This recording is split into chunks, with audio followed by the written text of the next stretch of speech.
Leap year ചെക്കിങ്ങിന്റെ പ്രോഗ്രാമാണ് നമ്മൾ ഇന്നത്തെ ക്ലാസ്സിൽ നോക്കാനായിട്ട് പോകുന്നത്. അപ്പൊ ലീപ് ഇയർ ചെക്കിങ്ങിന്റെ എന്താണ് ലീപ് ഇയർ എന്ന് നമുക്ക് ആദ്യം നോക്കാം. 366 ദിവസങ്ങൾ വരുന്ന വർഷങ്ങൾ, അതായത് ഫെബ്രുവരി മാസം 29 ദിവസങ്ങൾ വരുന്ന വർഷങ്ങളെയാണ് നമ്മൾ ലീപ് ഇയർ എന്ന് പറയുന്നത്. അപ്പൊ നമുക്കറിയാം എല്ലാ 4 വർഷം കൂടുമ്പോഴാണ് എന്തുണ്ടാകുന്നത്, ലീപ് ഇയർ ഉണ്ടാകുന്നത്. അപ്പൊ ഈ ലീപ് ഇയറിന്റെ എക്സാമ്പിൾസ് ഇവിടെ കൊടുത്തിട്ടുണ്ട്. 1600, 1988 അതൊക്കെ പറയുന്നത് എന്താണ്, ലീപ് ഇയേഴ്സ് ആണ്. ഈ ലീപ് ഇയേഴ്സിന്റെ കേസിൽ കണ്ടീഷൻ നമ്മൾ പറഞ്ഞു 4 വർഷം കൂടുമ്പോഴാണ് ലീപ് ഇയർ ഉണ്ടാകുന്നതെന്ന് പറഞ്ഞു. അങ്ങനെയാണെങ്കിൽ അതിന്റെ ഏറ്റവും ഇമ്പോർട്ടന്റ് ആയിട്ടുള്ള കണ്ടീഷൻ എന്ന് പറയുന്നത് year must be divisible by 4, അതായത് 4 കൊണ്ട് ഡിവിസിബിൾ ആയിരിക്കണം. അങ്ങനെയുള്ള ഇയേഴ്സിനെയാണ് നമ്മൾ എന്ത് പറയുന്നത്, ലീപ് ഇയേഴ്സ് എന്ന് പറയുന്നത്. ഇനി സെഞ്ചുറി ഇയേഴ്സ്, അതായത് 00-ൽ അവസാനിക്കുന്ന വർഷങ്ങൾ. 00-ൽ അവസാനിക്കുന്ന വർഷങ്ങൾക്ക് നമ്മൾ എന്ത് നോക്കണം, 4 കൊണ്ട് ഡിവൈഡ് ചെയ്യാൻ പറ്റുമോ എന്ന് മാത്രം നോക്കിയാൽ പോരാ, 400 കൊണ്ട് ഡിവൈഡ് ചെയ്യാൻ പറ്റുമോ എന്നാണ് ചെക്ക് ചെയ്യേണ്ടത്. ഓക്കെ, അപ്പൊ നമ്മൾ 400 കൊണ്ട് ഡിവൈഡ് ചെയ്യാൻ പറ്റുമോ എന്ന് ചെക്ക് ചെയ്യണം. ഇനി ഈ വർഷങ്ങൾ കണ്ടോ, ഈ വർഷങ്ങൾ നോക്കുമ്പോൾ 1700, 1800 ഇതൊക്കെ സെഞ്ചുറി ഇയേഴ്സ് ആണ്, ലീപ് ഇയർ അല്ല. പക്ഷെ ഈ നമ്പേഴ്സ് എന്താണ്, 100 കൊണ്ട് ഡിവിസിബിൾ ആണ്. ഓക്കെ, അതായത് 100 കൊണ്ട് ഡിവിസിബിൾ ആണ്, പക്ഷെ 400 കൊണ്ട് ഡിവിസിബിൾ അല്ല.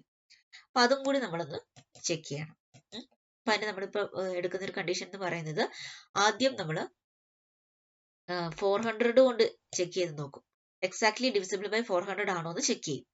1600, 2000 പോലെയുള്ള വർഷങ്ങൾ 400 കൊണ്ട് കംപ്ലീറ്റ് ആയിട്ടും ഡിവൈഡ് ചെയ്യാൻ പറ്റുമെങ്കിൽ, അതായത് ഡിവൈഡ് ചെയ്ത് കഴിയുമ്പോൾ റിമൈൻഡർ 0 ആണ് കിട്ടുന്നതെങ്കിൽ അതെന്താണ്, ഒരു ലീപ് ഇയർ ആണ്.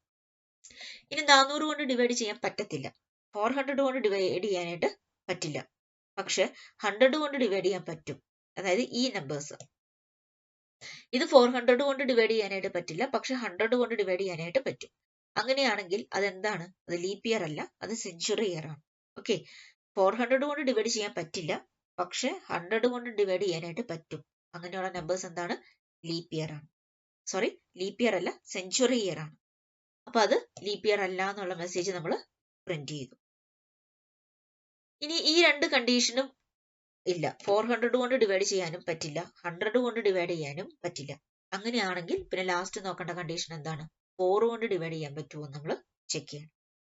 ഓക്കെ, ഈ പറയുന്ന എക്സാമ്പിൾ 2016, 2020 പോലെയുള്ള വർഷങ്ങൾ, അത് 400 കൊണ്ട് ഡിവൈഡ് ചെയ്യാനായിട്ട് പറ്റില്ല, 100 കൊണ്ട് ഡിവൈഡ് ചെയ്യാൻ പറ്റില്ല, പക്ഷെ അതിനെ എന്തുകൊണ്ട് ഡിവൈഡ് ചെയ്യാൻ പറ്റും, 4 കൊണ്ട് ഡിവൈഡ് ചെയ്യാനായിട്ട് പറ്റും. അങ്ങനെയാണെങ്കിൽ അതെന്താണ്, ലീപ് ഇയർ ആണ്.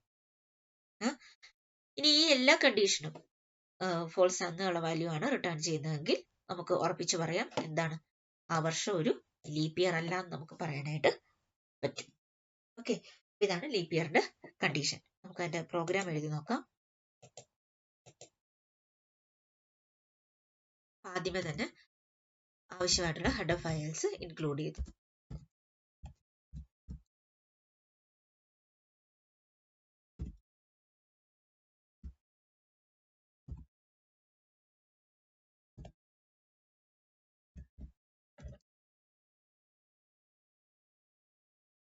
വേരിയബിൾ ഡിക്ലെയർ ചെയ്യാണ്. വേരിയബിൾ ഡിക്ലെയർ ചെയ്തു ഇൻ ഇയർ, ഒരു വർഷം മാത്രം മതിയല്ലോ നമുക്ക്. CR സ്റ്റേറ്റ്മെന്റ് ഞാൻ കൊടുത്തു. അതിനുശേഷം നമ്മൾ എന്ത് ചെയ്തു, യൂസറിന് ഒരു മെസ്സേജ് കൊടുത്തു, പ്രിന്റ്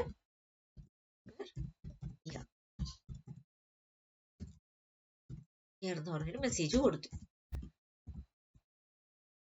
ഓക്കെ, പിന്നെ അത് റീഡ് ചെയ്യാനായിട്ട് നമ്മൾ സ്കാൻഎഫ് സ്റ്റേറ്റ്മെന്റ് എഴുതി, %d, അഡ്രസ് ഓഫ് ഇയർ, നമ്മൾ ഡിക്ലെയർ ചെയ്ത് വെച്ചിരിക്കുന്ന വേരിയബിളിന്റെ പേര് നമ്മൾ പറഞ്ഞു.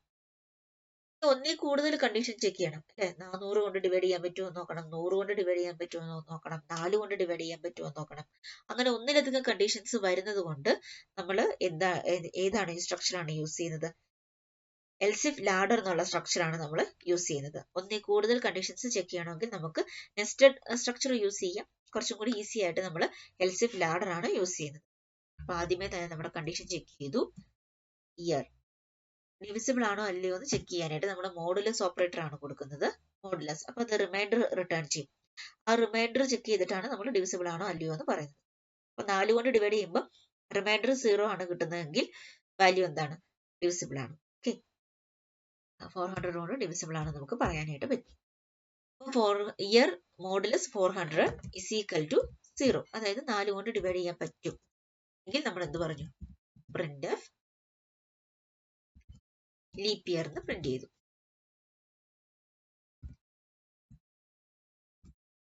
ലീപ് ഇയർ എന്ന് നമ്മൾ പ്രിന്റ് ചെയ്തു. 400 കൊണ്ട് ഡിവൈഡ് ചെയ്യാൻ പറ്റുമെങ്കിൽ അതെന്താണ്? ലീപ് ഇയർ ആണ്. ഇനി കണ്ടീഷൻ തെറ്റാണ്, ഇത് ഫോൾസ് ആണ് വാല്യൂ റിട്ടേൺ ചെയ്യുന്നതെങ്കിൽ നമ്മൾ അടുത്തത് എങ്ങോട്ട് പോകും? എൽസിഫിലേക്ക് പോകും. ഇത് ട്രൂ ആണെങ്കിൽ അവിടെ കൊണ്ട് തന്നെ ലീപ് ഇയർ എന്ന് പ്രിന്റ് ചെയ്തിട്ട് പിന്നെ എക്സിറ്റ് ചെയ്യും. ഇത് അത് ട്രൂ അല്ല, അത് ഫോൾസ് ആണെങ്കിൽ അടുത്ത കണ്ടീഷൻ ചെക്ക് ചെയ്യാനായിട്ട് വരും. അപ്പം ഇയർ മോഡുലസ് 100 ആണ് ഇനി ചെക്ക് ചെയ്യേണ്ടത്. 400 കൊണ്ട് ഡിവൈഡ് ചെയ്യാൻ പറ്റില്ല. 400 കൊണ്ട് ഡിവൈഡ് ചെയ്യാൻ പറ്റില്ലെങ്കിൽ നമ്മൾ എന്ത് നോക്കുകയാണ്? 100 കൊണ്ട് ഡിവൈഡ് ചെയ്യാൻ പറ്റുമോ നോക്കുകയാണ്. 100 കൊണ്ട് ഡിവൈഡ് ചെയ്യാൻ പറ്റുമോ നോക്കി. അത് ട്രൂ ആണെങ്കിൽ എന്താണ്? അത് ലീപ് ഇയർ അല്ല, പിന്നെ എന്താണ്? സെഞ്ചുറി ഇയർ ആണ്. അപ്പൊ നമ്മൾ എന്ത് ചെയ്തു? Print not leap year.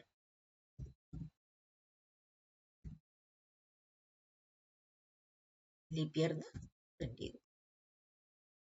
Okay, 400 കൊണ്ട് ഡിവൈഡ് ചെയ്യാൻ പറ്റില്ല, പക്ഷെ 100 കൊണ്ട് പറ്റും. അതെന്താണ്? സെഞ്ചുറി ഇയർ ആണ്, ലീപ് ഇയർ അല്ല. അപ്പൊ ലീപ് ഇയർ അല്ല നമ്മൾ പ്രിന്റ് ചെയ്ത് വെച്ചു. ഇനി ഇതെല്ലാം തെറ്റി. ആദ്യം ഈ കണ്ടീഷൻ ചെക്ക് ചെയ്തു, അത് ട്രൂ ആണെങ്കിൽ ഈ സ്റ്റേറ്റ്മെന്റ് പ്രിന്റ് ചെയ്തു. ഈ കണ്ടീഷൻ ഫോൾസ് ആണെങ്കിൽ മാത്രം എൽസിഫിലേക്ക് വരും. ഇത് ട്രൂ ആണെങ്കിൽ ഇത് പ്രിന്റ് ചെയ്യും, എന്നിട്ട് അവിടെ നിന്ന് എക്സിറ്റ് ചെയ്യും. ഇതും ഫോൾസ് ആണ്. ഈ കണ്ടീഷൻ തെറ്റാണ് എങ്കിൽ നമ്മുടെ ലാസ്റ്റ് കണ്ടീഷനും ഏറ്റവും ഇമ്പോർട്ടന്റ് ആയിട്ടുള്ള കണ്ടീഷനുമായ ഡിവൈഡഡ് ബൈ 4 നമ്മൾ ചെക്ക് ചെയ്യാണ്. Year modulus 4 is equal to 0. 4 കൊണ്ട് ഡിവൈഡ് ചെയ്യാൻ പറ്റുമോ നമ്മൾ നോക്കുകയാണ്. പറ്റുമെങ്കിൽ നമുക്ക് ഏറ്റവും ഉറപ്പിച്ചു പറയാം അതെന്താണ്? ഒരു ലീപ് ഇയർ ആണ്. ലീപ് ഇയർ ആണെന്ന് എഴുതി. ഇനി അതല്ലെങ്കിൽ എന്താണ്?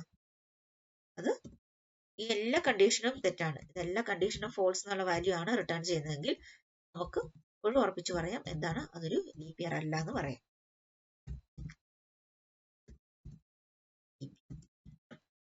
ഓക്കെ, ഇതാണ് നമ്മുടെ പ്രോഗ്രാം. ചില ടെക്സ്റ്റിലൊക്കെ ഡിവൈഡഡ് ബൈ 4 എന്നുള്ള കണ്ടീഷൻ മാത്രം ചെക്ക് ചെയ്തിട്ട് പ്രോഗ്രാം എഴുതിയിട്ടുണ്ട്. അത് തെറ്റെന്ന് പറയാൻ പറ്റത്തില്ല, പക്ഷെ കുറച്ചും കൂടി പെർഫെക്റ്റ് ആയിട്ടുള്ള കണ്ടീഷൻസ് ഇതാണ്. നിങ്ങൾക്ക് ഡിവൈഡഡ് ബൈ 4 മാത്രം ചെയ്ത് കാണിക്കാൻ പറ്റുന്നു എന്നാണെങ്കിൽ അത്രയെങ്കിലും ചെയ്ത് വെക്കുക. റൺ ചെയ്ത് നോക്കാം. കമ്പൈൽ ചെയ്തു, ദെൻ റൺ ചെയ്തു. ഇയർ അല്ലെ, നമുക്ക് 2020 എന്ന് കൊടുക്കാം. ലീപ് ഇയർ ആണ്. 2020 ഒരു ലീപ് ഇയർ ആണ്, കറക്റ്റ് ആയിട്ട് കിട്ടിയിട്ടുണ്ട്. നമുക്ക് ഒന്നുകൂടി നോക്കാം. 2000 കൊടുത്തു നോക്കാം. ഓക്കെ, 00യിൽ അവസാനിക്കുന്ന വർഷം കൊടുത്തു നോക്കാം. അത് ലീപ് ഇയർ കറക്റ്റ് ആയിട്ട് കിട്ടി. നമുക്കൊന്നും കൂടെ റൺ ചെയ്യാം. ഇത് 400 കൊണ്ട് ഡിവിസിബിൾ അല്ല, പക്ഷെ 100 കൊണ്ട് ഡിവിസിബിൾ ആണ്. അത് ലീപ് ഇയർ അല്ല. ഓക്കെ, ഈ ഒരു നമ്പറും കൂടെ ചെക്ക് ചെയ്ത് നോക്കാം. അതായത് ഈ നമ്പറിനെ 400 കൊണ്ട് ഡിവൈഡ് ചെയ്യാൻ പറ്റില്ല, ഈ നമ്പറിനെ 100 കൊണ്ട് ഡിവൈഡ് ചെയ്യാനായിട്ട് പറ്റില്ല. അങ്ങനെയാണെങ്കിൽ എന്താണ്? Not a leap year. കാരണം എന്താണ്? അതിനെ 4 കൊണ്ടും ഡിവൈഡ് ചെയ്യാനായിട്ട് പറ്റില്ല. ഓക്കെ, ഇതാണ് ലീപ് ഇയറിന്റെ കണ്ടീഷൻ. ആദ്യം 400 കൊണ്ട് ഡിവൈഡ് ചെയ്യാൻ പറ്റുമോ നോക്കുക.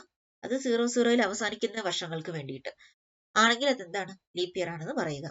ഇനി 400 കൊണ്ട് ഡിവൈഡ് ചെയ്യാൻ പറ്റില്ല, പക്ഷെ 100 കൊണ്ട് ഡിവൈഡ് ചെയ്യാൻ പറ്റും എന്നാണെങ്കിൽ അത് സെഞ്ചുറി ആണ്, ലീപ് ഇയർ അല്ല. അത് അവിടെ പ്രിന്റ് ചെയ്തു. ഇനി ഇതെല്ലാം തെറ്റാണെങ്കിൽ നമ്മുടെ ഏറ്റവും ഇമ്പോർട്ടന്റ് ആയിട്ടുള്ള കണ്ടീഷനായ ഡിവൈഡഡ് ബൈ 4 ചെക്ക് ചെയ്ത് നോക്കി. ഡിവൈഡഡ് ബൈ 4ൽ കറക്റ്റ് ആയിട്ട് അറിയാൻ പറ്റും അത് ലീപ് ഇയർ ആണോ അല്ലയോ. ഇതാണ് ലീപ് ഇയറിന്റെ പ്രോഗ്രാം. Okay, thank U.